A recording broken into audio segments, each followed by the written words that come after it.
Hello, you're watching TelecomTV. I'm Martin Warwick and we are at the MPLS SDN NFV World Congress here in Paris, and I'm talking with Neela Jacques, who is the Executive Director of Open Daylight. Neela, good to see you again. Good to see you again too, Martin. You have French antecedents, so we're here in Paris. You live in California, but you're nearly home. Very much so. I had a chance to see my grandmother in the western part of France this trip. There you go, you see. Now, Open Daylight. Yes. The initiative's been going more or less 3 years now, hasn't it? Yes, our third birthday is coming up at the end of the month. Okay, so what is happening in Open Daylight now 3 years into things? It's amazing. The growth has been incredible. We just released our fourth release. Our first release, we got roughly 150 developers contributing to it. Today, we're over 630 developers who've contributed to Open Daylight. We've seen a mushrooming in contributions, more and more projects, people coming in with their own technology, vendors, but also now end users, people like AT&T coming in and contributing. And speaking of end users, we're seeing much more end user engagement in Open Daylight. We've got a large and growing technical advisory group made up 50% service providers, 50% enterprise and government. And we're seeing usage. We've got over 100 deployments of Open Daylight right now. Wow, so it's growing well. Very much so. Now we're here at what by anybody's standards is a tech fest. This is geek heaven, isn't it? Oh yes, it is. This is deep technology here. Now you've been giving a keynote speech. What were you talking about? So I talked about a lot of the things that we actually talked about. The first part is there's always a group of people who haven't heard the vision. So it's important to explain to them what problem you're trying to solve, because too many people jump in and say everything that they're doing. And so I have to remind the group here that the reason Open Daylight exists is because as an industry we need a common platform, and we need something that everybody can collaborate on and build their products, build their solutions on top of, which is something we're sorely lacking. So I begin there, and I think I've been doing this. I did this last year, I did this the year before. It's an important message to repeat to people. But then the question becomes, well, how are we doing? How are we tracking to that? Exactly. So last year I expressed, here are some of the things that we're planning to do. This year I could go back and say, hey, here's what we've achieved since then. And we spend a lot of time talking about the use cases. Because with Open Daylight, there isn't one use case. There are many use cases for many different end user types. And so I went through, showed those, and then showed a set of case studies on how people are actually deploying Open Daylight to solve real world problems. What do service providers make of Open Daylight, and what's your engagement with them? It's always moderately easy, right, of course, for evident reasons to talk to manufacturers and vendors, but the service providers are a different kettle of fish. Absolutely. I mean, the good news with the service provider is there's nobody on the planet for whom the network is as critical as a service provider. And so they care very deeply about SDN, they care very deeply about NFV, and we've seen that translated to their investment in the Open Daylight project. And so today I actually have two major service providers in the world that have deployed Open Daylight in production, AT&T and Korea Telecom, and I have pretty much every major and even some smaller service providers participating in whatever way they can. They're not really set up though to participate well in an open source project. So they're learning, in fact, we're learning too about how do you help a service provider to engage. In fact, I was yesterday spending the afternoon with Orange's, here Orange is a big telco here in Paris, with their R&D group as they're looking to participate and contribute into Open Daylight. They've got some technology they've identified in the transport SDN area, and they were asking for my coaching and my help about how they could participate and contribute that work, that technology into ODL. Thank you. Let's get to some tech. All right. Do you think SDN and NFV make MPLS redundant in the medium to long term? It's funny you ask that, because when I say to people I come to the MPLS World Congress, I get some head scratching and go, is MPLS even relevant anymore? And the answer is yes, MPLS is very much relevant. And I think that one of the problems that you get is you get sort of the latest flavor of the month. And for the last few years, the latest flavor of the month has been OpenFlow. And so you get the religious debates. You get the people who sit there and say, the world is going to move to OpenFlow. We can forget everything we've had. SNMP is dead. MPLS, BGP, throw that all out. Everything's going to be OpenFlow. And then you get other people, and Kiriti Kampela is probably one of the most eloquent versions of this, who get up and say, no, OpenFlow is horrible, it's terrible, here are all the problems with it, it's the wrong solution for the industry. And the truth, actually, I believe, truly sits either somewhere in between, or it's really orthogonal. What we've learned in SDN and NFV over the last few years is there is no one protocol. There is no one technology. SDN is first and foremost, or should be first and foremost, about solving an end user problem, not about a new technology or a new approach. And so really I find myself talking about making networks open and programmable, more than separating the control and data planes. And so as part of that, OpenFlow is and can be very much a part of the solution.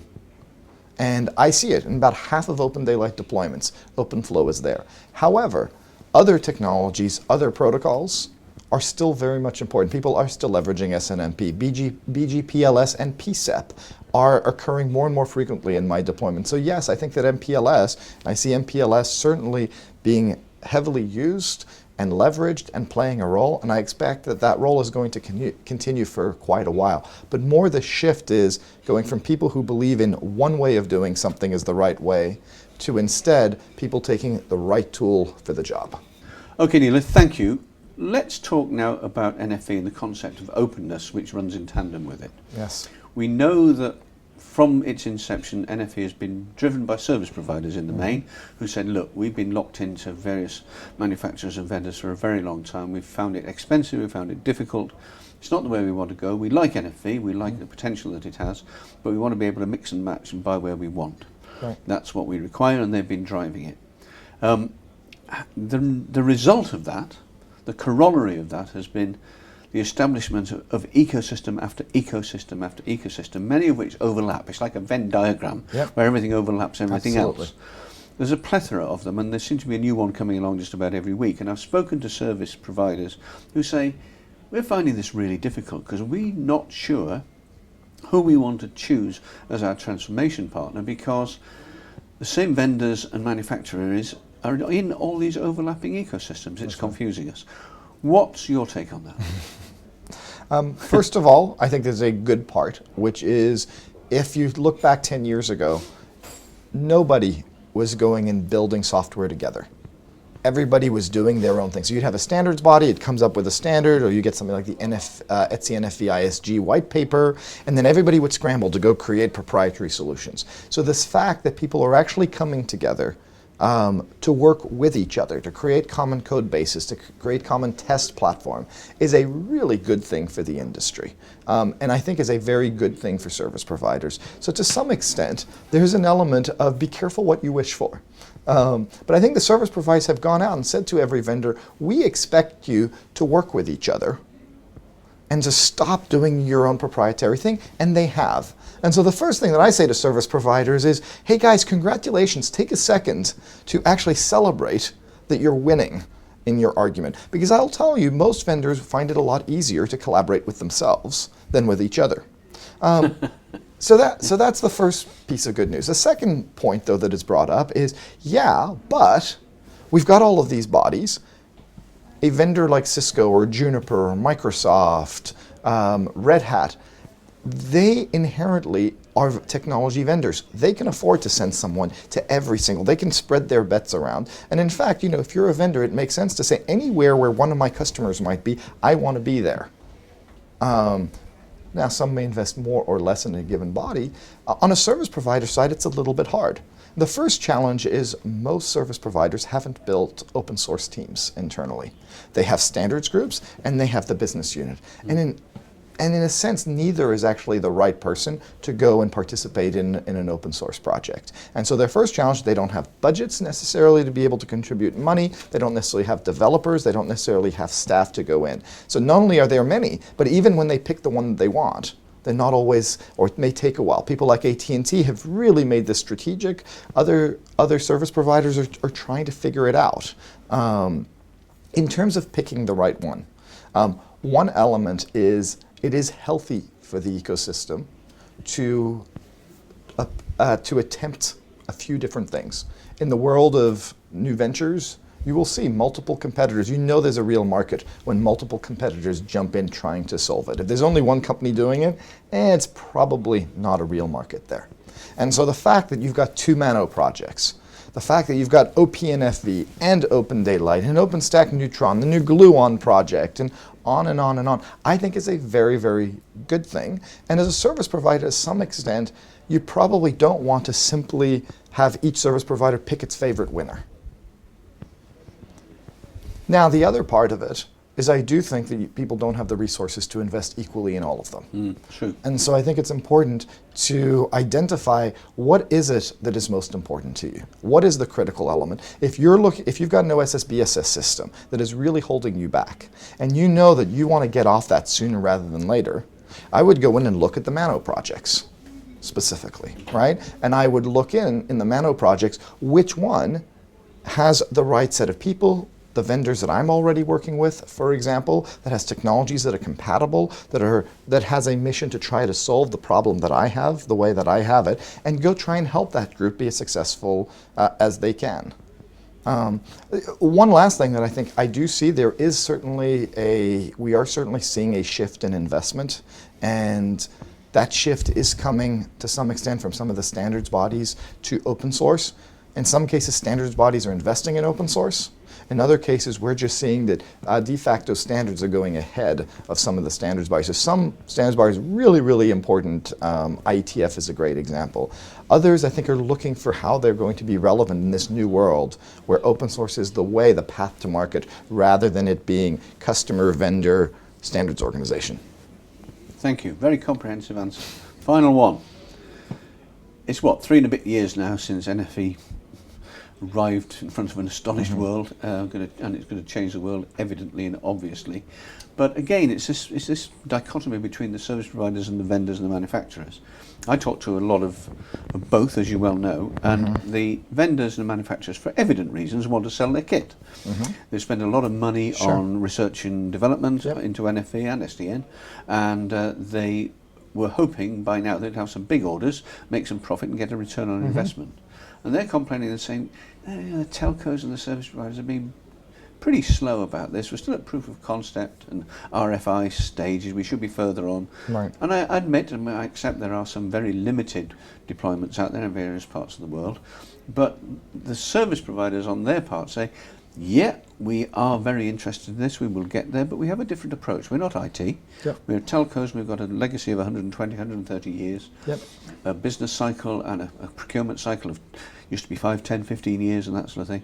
We're going to make sure that when we make these investments, they're going to be well made, and we're going to use solutions and vendors and manufacturers that we trust to be able to do it. And so there's this balance, lack of balance between the two, with one biting and saying buy stuff and the other saying, well, we will, but not yet. Given that, how long do you think it's going to be before we see real widespread commercial deployment and use cases for NFV? Well, you're asking the right guy. Because you know why? Because I joined VMware in 2006, and everybody that I knew told me that VMware's best days were behind them. Initially, it was not going to take off. And I remember when we were sitting there at 10%, 20%, 30% virtualization. For the first couple years, we were only in test dev. And the question everybody kept asking was, would virtualization really make it to the big time? I mean, we kept talking about 90, 95% virtualization, and the average customer was at 20% in test and dev. And there was this view that at some point it would explode, but nobody really knew when and how. And what we saw there, and I think this is a perfect corollary to what we're seeing in NFV, is the technology was mostly there. We had some technical challenges. We had to overcome things like overhead on the compute side. But really here, the problem was that the real value of virtualization came when you were really highly virtualized. In the short term, you had people looking to solve very specific problems. How do I use less gear in my test dev lab? Oh, I'm running out of space, power and cooling. And so you had in-between use cases. And when finally the technology got there, the people's experience got there, it exploded. And you got, a company that was making a couple $100 million when I joined makes $6 billion when I leave in 2013. And I think we're seeing the same thing in NFV. that what's happening in NFV is everybody knows NFV is going to be big. No one doubts that NFV will radically change the way that we architect and deploy networks. The problem is there's a lot of people sitting on the sidelines saying, I know I'm going to get there, but I'd rather somebody else do the hard work, right? And I think within vendors, there's been a misset expectations. Major market changes take 10 years. Yet it's really hard to justify investment in 10 years. So if you're a product manager saying we should invest 100 people in this, you say we're going to get a return in a year or two. Even if you probably know it might take 5 or 6. So I think the service providers are doing everything right in the sense that they're doing the POCs. They're seeking to understand it. They're also going after very specific short-term problems to be able to justify to their management. Things like virtual CPE, I think is an obvious one. It is. We're also seeing things on the outside like SD-WAN. And I think that from an open daylight standpoint, I'm actually seeing a lot of people just taking their existing network and making more efficient or being able to deploy workloads faster while they're doing the NFV POCs on the exact same technology. I think personally that you will see it ramp up very much. The kinds of POCs that I'm seeing are a lot more practical. They're a lot closer to the production network. I think in the second half of this year, you will start seeing more production deployments. We've seen the bleeding edge so far. We'll see more. I still think though that it's a multi-year journey. And I know vendors don't necessarily like to hear this, but 2017 might be the big year, but it could be 2018. These things are hard. They touch almost everything in their network. It is not just simply virtualizing an existing networking workload. I was in a debate yesterday with Orange, and the big debate they're having is do we make these changes on brownfield or on greenfield? And there's a group that is arguing and saying, you know what, if we're going to make these changes, we may as well, it's a little bit of like, hey, we could change the cabinets, but why not? This is our chance to redo the kitchen. And we'll have a kitchen that'll last us for 30 years. Why just change the cabinets and not be able to use that kitchen for a week? And you've got the other group going, yeah, but you know what? We've been talking about that for 5 years. How long are we going to plan? Let's just do it bit by bit. We'll change the cabinets, have a guy in, it'll only close down the kitchen for a day. And then we'll change out the fridge 6 months later. And then we'll go to the sink. And in that way, we can actually iterate and move. And there's no one right or wrong way. I think they're both valid and they're both flawed in some sense. And so I think it is clearly going to happen. I think on the revenue side, when we've seen this already, small companies who need the revenue now may end up having to get bought or may end up having to go out of business in some way. I do think though the ones that are in for the long term, this is a sure thing. It will happen. It is happening. It's just hard to change something which is at the heart of the core business of the service provider. And if we look at NFV, we can't forget that it is fundamentally about the agility that comes from the automation that is possible when you virtualize an asset. It is not about just virtualizing the asset. It is not just about saving costs or severing the relationship with a vendor that you feel locked into. It is fundamentally about getting a new level of agility from the fact that you now have virtualized network functions. Good stuff. Neela Jacques, thank you. Thank you very much. Always a pleasure.